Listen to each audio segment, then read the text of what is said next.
Since I got so many requests in my first thread to keep you all updated on the one-armed, one-eyed lolly situation, I thought I'd post what happened during last night's shift.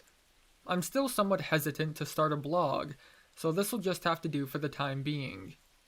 Anyways, I picked her up a teeny little stuffed bear, about the size of her hand, and one of those chocolate oranges you smack to split open, and stuffed the toy into the pocket of my scrubs, and the candy into my bag next to my DS, before I headed inside. The security guard at the reception desk, a big Indian guy that's always talking about MTV, did a short search. I guess it was my lucky night. But he only checked the bag, so it was my lucky night indeed. We exchanged mindless pleasantries and I headed to the break room to check the night's duty log. Anyways, to make a boring part of the story short, I eventually wound up back at the night station to start my shift, and killed time as best as I could until around 1. When I saw the coast was clear, I hooked the beeper set up to receive calls from the patient's rooms onto my waistband for when we're away from the station, and I headed for her room with the bear and orange chocolate in one of my hands. I listened at the door for a minute or so, noting that there was light coming from under it, but she's apparently been scared of the dark since the accident, so she always keeps at least a small light on, even when sleeping. Trying both to listen for activity and to work up my courage, then finally opened it up. I found her looking my way, in a mixture of very mild surprise and annoyance. She asked me what I wanted as I stepped in, closing the door behind myself and walking up to her bedside, where she was propped up with the pillows behind her back, frowning. I just smiled as gently as I could, and I took my hand out from behind my back, opening it to reveal the dual offerings. She blinked at that, staring at them for a beat or two, before looking up at me again, and frowning again. Then asking, and I quote, "What?" "They were for her," I said, explaining that the other nurses had noticed that she seemed to be feeling down lately and that a little early Christmas gift might help. Then, as I set them down on the corner of her little bedside table beside her, turning the bear to face her, I also explained that people in charge here probably wouldn't approve of the nurses and myself giving them to her. So, could she keep a secret? I gave a little wink when I said that last bit and brought my finger up to my lips in the standard shh position. After another few seconds, she turned her gaze from me to the bear. Then, the confused, almost upset look on her face still there, and she was silent for almost a minute. I almost had a heart attack. My heart was beating so fast, worrying that she'd react in the worst way possible. But then she mumbled something I almost didn't catch, save for my heightened state of awareness. "Thank you." I just smiled again as she refused to look at me directly, turning her good eye downward instead into her own lap, and after a moment's debate, I reached out and lightly touched the top of her head with my open hand for just half a second before I turned around again and moved to walk out of the room. Barely able to control the butterflies in my stomach, I snuck a peek back as I closed the door again behind myself, after stepping out, and saw her reaching for the bear. A great success, I'd say. I quietly opened the door again around 3 to find her sleeping, curled up on her left side, the bear still in her hand, near her chest. An angel doesn't even come close, and I felt better than I had in weeks.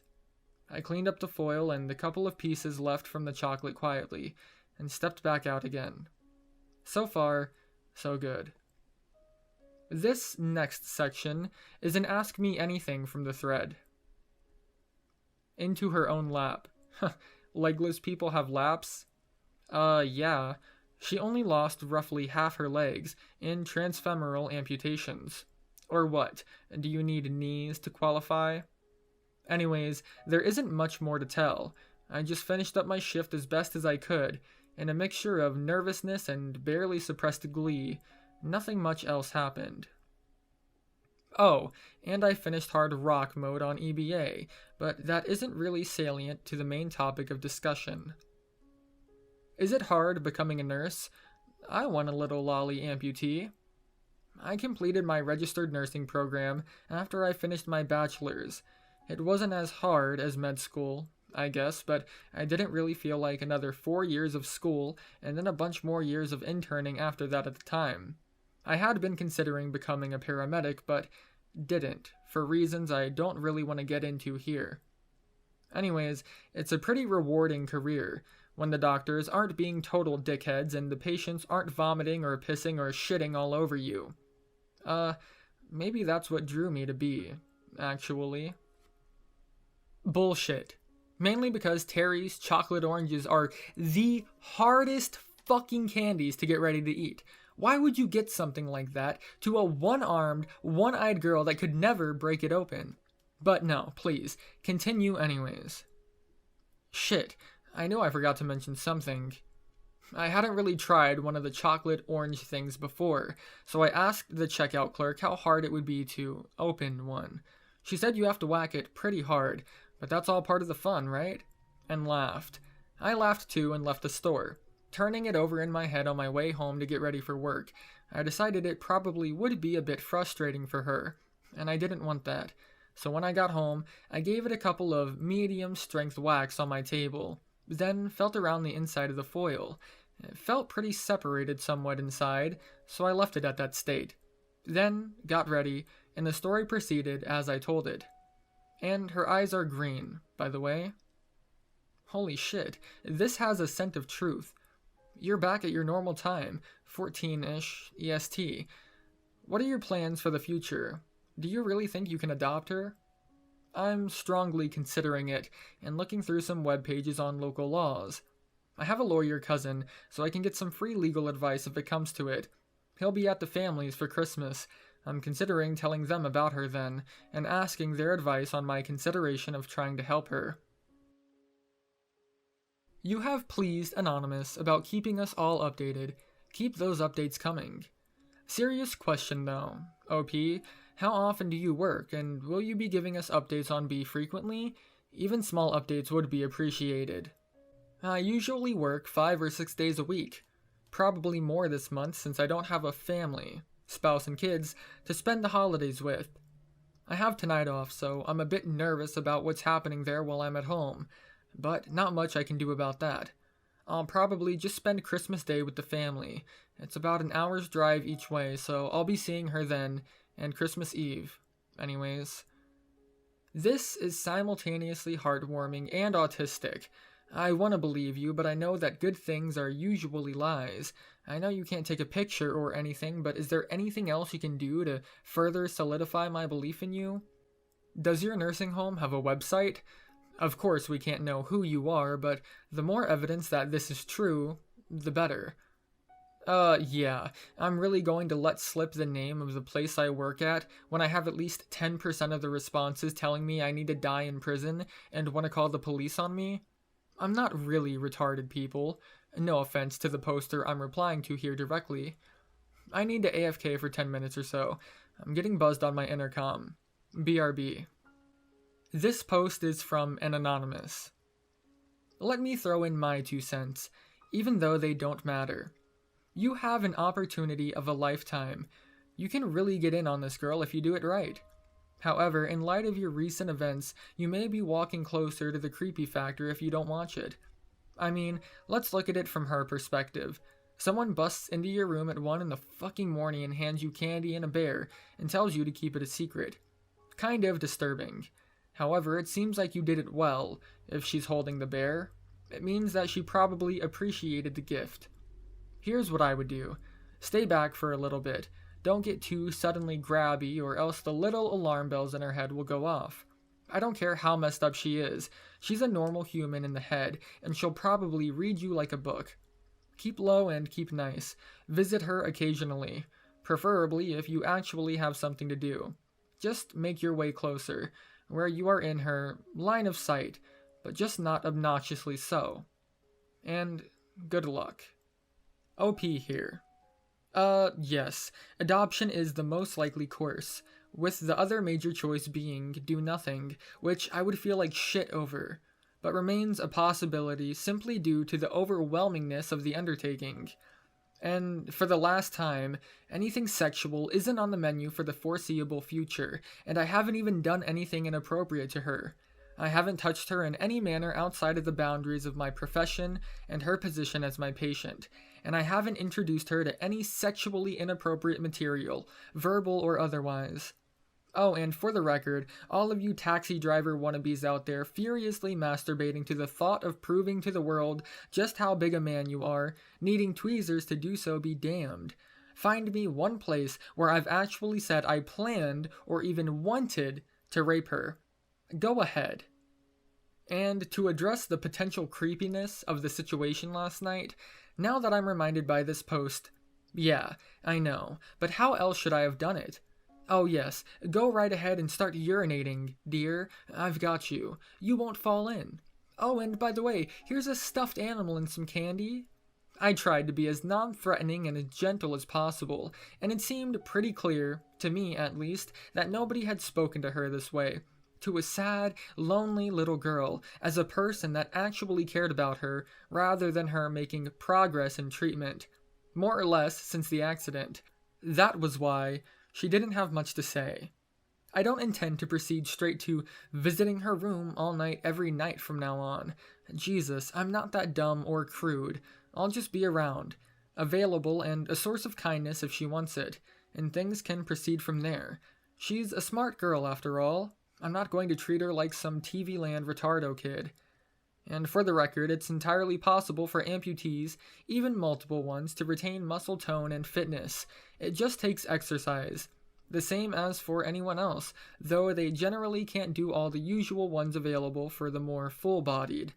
She's working very hard at her physical rehab, perhaps because it helps her forget about the difficulty with her mental rehab, unfortunately. I'm not really sure about her family. There was nobody listed as next of kin on her records, just social workers. Gossip around the workplace, passed on from those of us with friends at the hospital she spent her first 2 months in, is that her father was a first-generation American Fjordian.